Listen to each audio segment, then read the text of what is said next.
अनमोल दोन विचार आमच्या समाजापुढे मांडावं ही विनंती.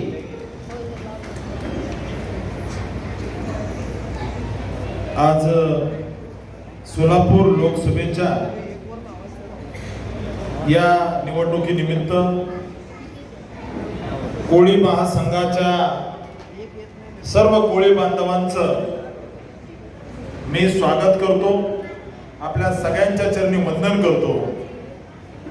आज जे खास महाराष्ट्र पिंजून काढतायत आणि ज्या भाजपाने एका कोळी समाजातील कार्यकर्त्याला या ठिकाणी भारतीय जनता पार्टीने विधान परिषदेचं सदस्य केलं, आमदार केलं आणि आमदार केल्यानंतर ज्या भाजपाने आम्हाला आमदारकी दिली त्या भारतीय जनता पार्टीच्या मागे समाज उभा करायचा आहे म्हणून दिवस रात्र मेहनत करतायत अशा आपल्या सगळ्यांचे नेते, माझे मार्गदर्शक आदरणीय रमेशदादा पाटील साहेब,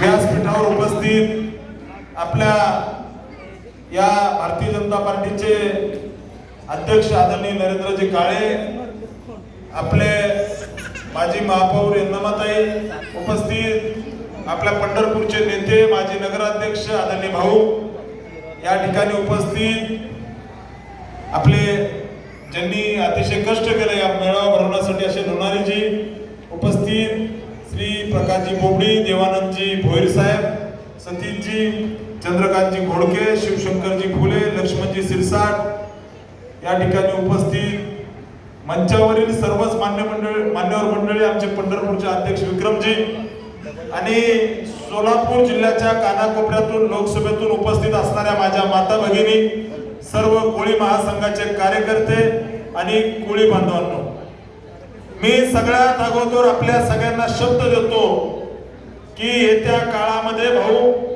या ठिकाणी आपण दादा मुंबई असेल, पनवेल असेल या भागामधला कोळी समाज आणि आमच्या भागातला कोळी समाज, आमच्या भागातला कोळी समाज हा महादेव कोळी समाज आहे हे आम्ही या ठिकाणी वेळोवेळी सांगतो. आमचा सामान्य महादेव कोळी समाजातला विद्यार्थी त्याचं शिक्षण झालं पाहिजे, त्याला नोकरी भेटली पाहिजे, परंतु दुर्दैवानं काँग्रेसच्या 70 वर्षाच्या अनास्थेमुळे काँग्रेसने जे वाटोळं केलं आमच्या या महादेव कोळी समाजाला जातीचा दाखला लवकर भेटत नाही. त्यामुळे खासदार झाल्यानंतर मी आपल्या सगळ्यांना शाश्वती देतो, तुमच्या सारख्याच घरामध्ये माझा जन्म झालाय. सामान्य शेतकऱ्याचा मुलगा खासदारकीच्या निवडणुकीला उभा राहिलाय, त्यामुळे तुमचं दुःख मला माहिती आहे.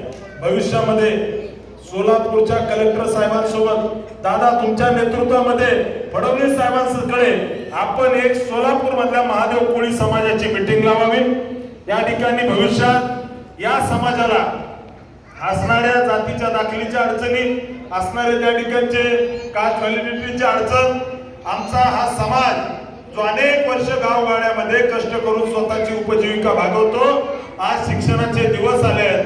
बाबासाहेबांनी सांगितलेलं आहे की शिक्षण हे वाघिणीचं दूध आहे, ते घेतल्यानंतर कुठलाही मनुष्य गुरगुरल्याशिवाय राहत नाही. आम्हाला शिक्षण पाहिजे असेल तर आम्हाला जातीचा दाखला भेटला पाहिजे आणि तुमच्या सगळ्याच्या साक्षीने सांगतो की मी आणि रमेश दादा भविष्यामध्ये सोलापूर जिल्ह्यातील एका शिष्टमंडळाला घेऊन, आमचे पंढरपूरचे भाऊ असतील, आपले प्रमुख मंडळी असतील, या सगळ्यांना घेऊन त्या ठिकाणी राज्याचे उपमुख्यमंत्री देवेंद्रजी फडणवीस साहेब, मुख्यमंत्री एकनाथजी शिंदे साहेब यांच्याकडे बैठक लावून भविष्यात आपले प्रश्न सोडवण्यासाठी आम्ही प्रयत्न करू. आपल्याला विनम्रतेने सांगतो, ही निवडणूक देशाची निवडणूक आहे.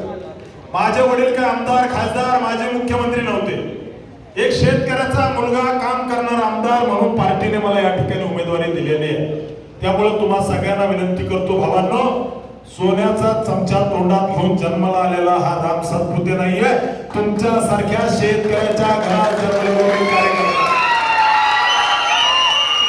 त्यामुळे तुम्हा सगळ्यांना हात जोडून विनंती करतो, भविष्यामध्ये या ठिकाणी एकटा राम सातपुते खासदार नसणार आहे. तुम्ही सगळे खासदार म्हणून भविष्यामध्ये मी तुमच्या सगळ्यांची सेवा करेन. आपल्या सगळ्यांना सांगतो, आपण ही निवडणूक स्वतः उमेदवार असल्यासारखं ताकदीने लढावी. इथले जे काही प्रश्न आहेत आपल्या समाजाच्या प्रश्नासाठी बांधील राहील. आपल्या समाजाचे जे काही छोटे मोठे प्रश्न असतील भविष्यात या सोलापूर शहरामध्ये, ग्रामीण भागामध्ये कोळी समाजासाठी त्या ठिकाणी समाज भवन झाले पाहिजे, कार्यक्रम घेण्यासाठी व्यासपीठ उपलब्ध झालं पाहिजे. प्रामुख्यानं आपला असणारा कोळी समाज जो भीमा नदीमध्ये वेगवेगळ्या धरणामध्ये मासेमारी करण्याचं काम करतो, त्याच्यासाठी सुद्धा एक स्पेशल GR काढून जी काही मदत करतायत ते आपण करू. तुम्हाला सगळ्यांना सांगतो, ही निवडणूक देशाची निवडणूक आहे, मोदीजींची निवडणूक आहे. मोदीजीने गोरगरिबाच्या कल्याणासाठी जे काम केलंय त्यांची निवडणूक आहे.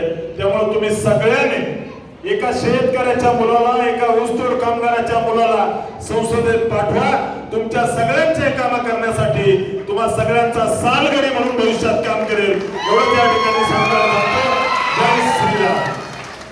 आणि अजून एक विनंती करतो, ज्या मोदीजीने इतक्या योजना आणल्या, ज्या मोदीजीने गोरगरिबाच्या कल्याणाची इतकी कामं केले, ते मोदीजी आपल्याला भेटायला 29 तारखेला सोलापूरला येत आहे. तुम्हा सगळ्यांना विनंती करतो, 29 तारखेला होम मैदानावर दुपारी त्या ठिकाणी 12:30ला आपण होम मैदानावर यावं. ही सभा अभूतपूर्व होणार आहे. काल आपण राहुल गांधींची सभा बघितली, या ठिकाणी 5-6 हजार लोक होते. मोदीजींची 1 लाखापेक्षा जास्त मोठी सभा होम मैदानावर